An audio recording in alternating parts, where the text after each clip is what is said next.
भारत के लिखित इतिहास में इस बात के पर्याप्त प्रमाण मौजूद हैं कि यहाँ विदेशी आक्रमणकारियों का हमला समय समय पर होता रहा है, जिसमें से कुछ ने लूट खसोट की नीयत से हमारे मुल्क पर हमला किया और कई ऐसे भी हुए जो यहाँ आकर यहीं के होकर रह गए। आर्य और मुगल भी आए,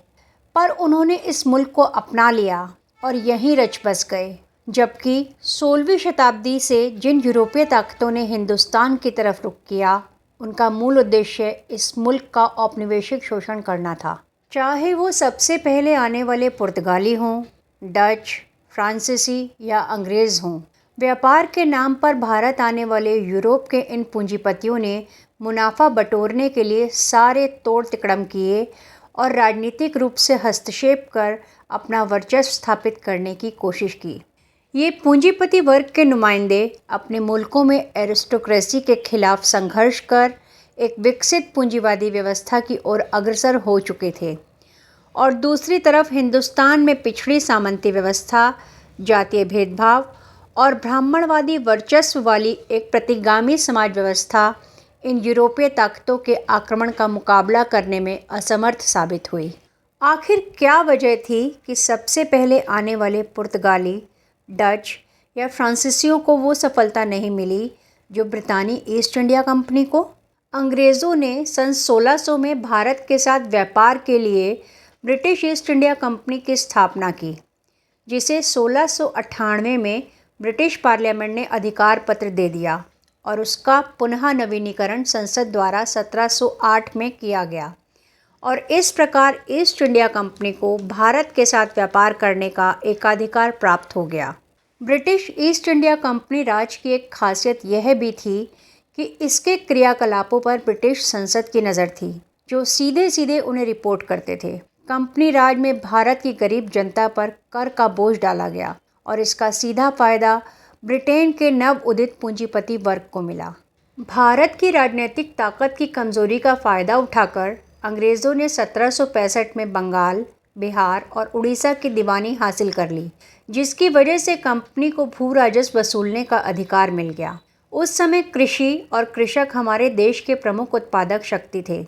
जिनका शोषण तेज कर अंग्रेज़ी हुकूमत ने राजस्व के रूप में वसूले गए रुपयों के दम पर अपने देश की मुद्रा संबंधी ज़रूरतों को पूरा किया और उससे प्राप्त मुनाफे का इस्तेमाल इंग्लैंड में औद्योगिकरण को तेज़ करने के लिए किया गया। जहां 1764-65 में बंगाल के नवाब के शासन के अंतर्गत भू राजस्व की राशि 65 लाख रुपए थी, वहीं 1765 में ब्रिटिश आधिपत्य स्थापित होते ही लगभग दुगनी हो गई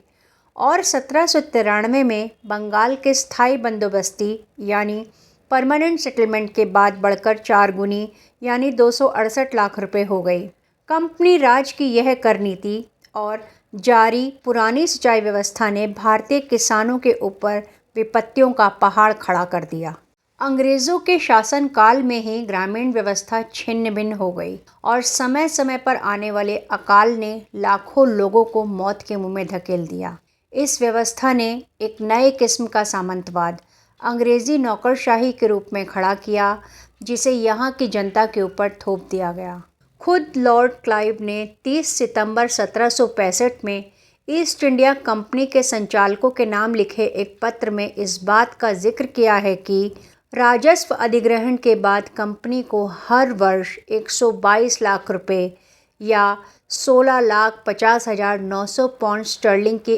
अंतिम साफ बचत होगी, जबकि उस समय शांति काल के दौरान ब्रिटेन का कुल सैनिक एवं नागरिक व्यय 60 लाख रुपए से अधिक नहीं था। सन 1858 में जब ब्रिटिश इंडिया का प्रशासन सीधे तौर पर ब्रिटिश क्राउन के हाथ में आ गया, तो हाउस ऑफ कॉमन्स में सर जॉर्ज कॉर्नवालिस ने कहा, मैं बहुत दृढ़तापूर्वक इस बात का प्रतिपादन करूंगा कि इस धरती पर कभी कोई ऐसी सभ्य सरकार नहीं थी जो 1765 से 1784 तक